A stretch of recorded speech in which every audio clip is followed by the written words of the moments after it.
Tampaknya Manchester United akhirnya mulai belajar. Selama bertahun-tahun, strategi mereka dalam hal mendatangkan pemain striker tampaknya berputar pada solusi jangka pendek. Kebanyakan mendatangkan pemain berpengalaman yang sudah melewati masa puncaknya dan tidak membutuhkan biaya transfer yang mahal.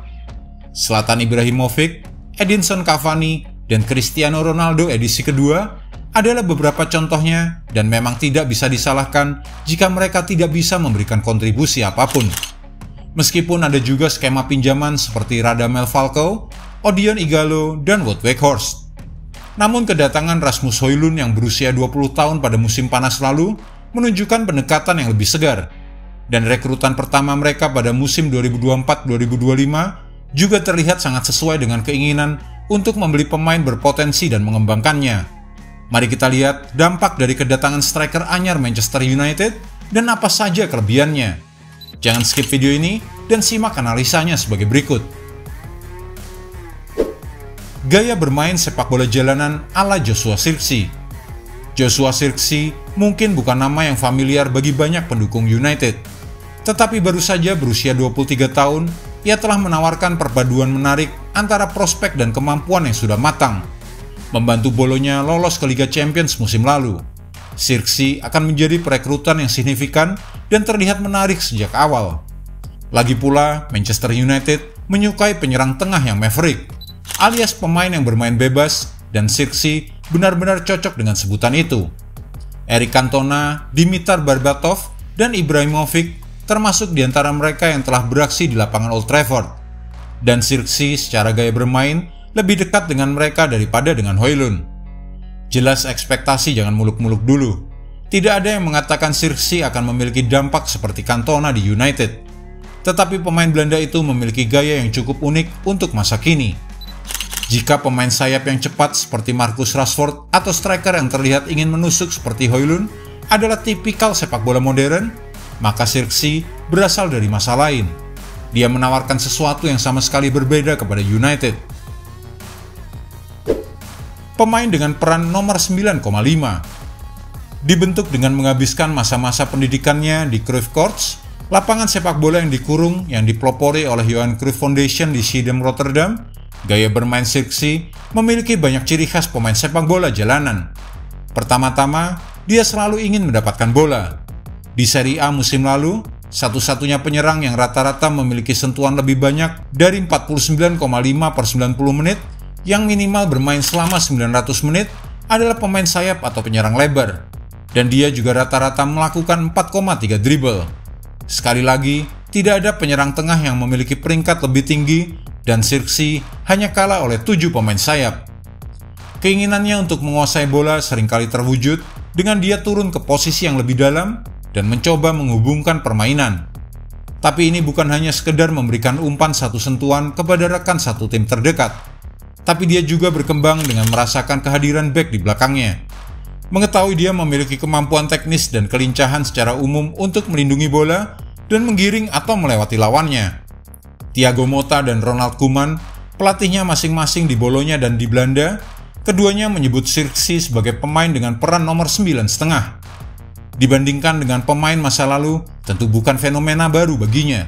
Awal tahun ini, pelatih Torino Ivan Juric teringat Ibrahimovic ketika melihat Zirkzee bermain. Dampak kedatangan Joshua Zirkzee di skuad Manchester United. Joshua Zirkzee tentu bisa dianggap sebagai kekuatan fisik di lini depan, meskipun dia bukan tipe pemain depan yang kasar. Tetapi dengan Alejandro Garnacho, Marcus Rashford, dan Rasmus Højlund sudah berada di tim itu, seharusnya tidak menjadi masalah besar. Dalam hal penyerang dengan keterlibatan terbanyak dalam rangkaian open play yang berujung pada tembakan, Joshua Zirkzee berada di peringkat kedua dengan 144. Hanya kalah dari Lautaro Martinez dengan 161 di Serie A musim lalu. Data ini mengukur gaya bermain pemain Belanda tersebut sebagai penyerang tengah yang suka bekerja sama dengan rekan setimnya.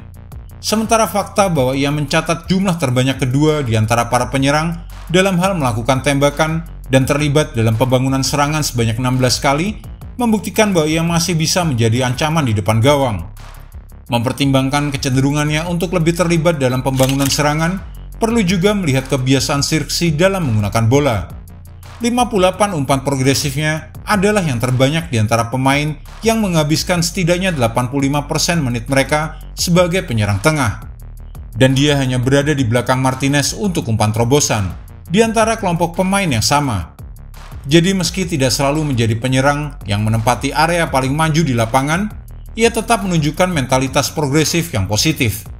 Xerxes melakukan pergerakan progresif terbanyak ketiga sebanyak 148 kali dan penggiring bola terbanyak yang diakhiri dengan tembakan atau peluang tercipta sebanyak 41 kali di antara penyerang tengah yang murni.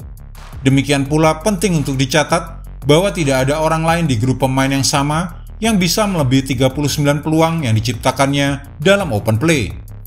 Kemampuan Joshua Xerxes untuk berlari ke area yang lebih dalam mungkin akan sangat cocok untuk bermain dengan Rashford dan Garnacho.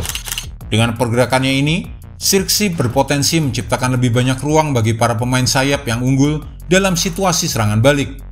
Namun demikian, hal ini menimbulkan pertanyaan tentang bagaimana ia bisa bekerja dengan Bruno Fernandes, mengingat Fernandes juga sering menempati area yang sama di lini tengah. Ini jelas akan menjadi salah satu pertimbangan terpenting bagi Erik ten Hag. Namun menambah jumlah pemain di area tersebut mungkin merupakan taktik yang disengaja untuk memberi pemain sayap lebih banyak ruang untuk dieksploitasi. Dan siapa yang mengatakan mereka tidak bisa berkembang bersama? Lagi pula, gaya bermain Xerxes banyak berpusat pada kombinasi. Dengan catatan 80 umpan terobosan yang hanya kalah dari Marcus Thuram di Serie A musim lalu. Xerxes bisa memainkan peran penting dalam membebaskan Bruno Fernandes untuk bergerak lebih bebas. Juga akan ada pertanyaan tentang apakah dia bisa bermain efektif bersama Højlund. Dan sementara saat ini, kita hanya bisa berspekulasi. Xerxes memang pernah mengatakan tahun lalu bahwa dia suka bermain dalam skema dua penyerang. Jujur saja, Xerxes dan Højlund cukup berbeda sehingga tidak mustahil untuk membayangkan mereka bermain bersama dalam starting 11 yang sama.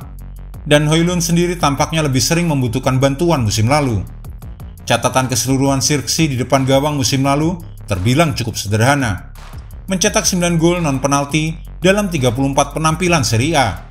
Dengan rata-rata 2,8 tembakan per 90 menit. Dia memiliki ancaman yang jauh lebih sedikit dibandingkan dengan penyerang paling aktif di liga. Sementara rasio konversi tembakannya sebesar 12,8%. Namun Anda harus mengakui bahwa skema permainan tim dan peran pemain bisa berdampak besar pada hal ini. Mengingat Xerxes secara rutin menempati posisi yang lebih dalam untuk bolonya.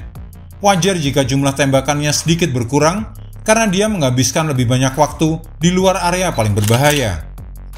Jadi rata-rata XG pertembakannya sebesar 0,09 tidak termasuk yang tertinggi untuk metrik itu. Namun jelas ada banyak potensi yang bisa dikembangkan di sini.